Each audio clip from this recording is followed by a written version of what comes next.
Առաջին նամակը Կորինթացիներին 13-րդ գլուխ։ Եթե մարդկանց ու հրեշտակների լեզուներով խոսեմ, բայց սեր չունենամ, կլինեմ պղնձե շեփորի նման, որ հնչում է, կամ ծնծղաների նման, որ ղողանջում են։ Եթե մարգարեություն ունենամ, բոլոր խորհուրդներն իմանամ ու ամբողջական գիտությանը հասնեմ, եւ եթե լիակատար հավատ ունենամ, մինչև իսկ լեռները տեղափոխելու չափ, բայց սեր չունենամ, ոչինչ չարժեմ։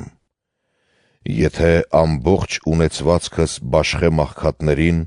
եւ մարմինս կրակի մատնեմ, բայց սեր չունենամ, ոչնչից չեմ օգտվի։ Սերը մեծահոգի է, բարյացակամ։ Սերը չի նախանձում, չի մեծամտանում, չի գոռոզանում, անամոթ արարք չի գործում, սեփական շահը չի փնտրում, բարկությամբ չի գրգռվում, չար բան չի խորհում,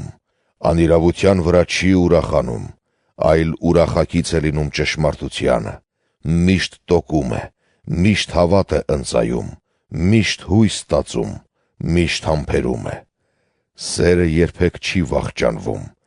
թե մարգարեությունները կքչանան, թե լեզուները կլռեն,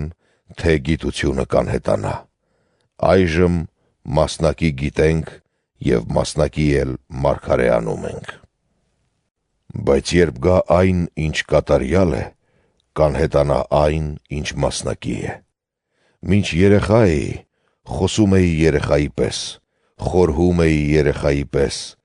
դատողություն էի անում երեխայի պես։ Իսկ երբ տղամարդ դարձա, երեխայական բաները մի կողմ դրեցի։ Այժմ աղոտ ենք տեսնում, ասես հայելու միջով,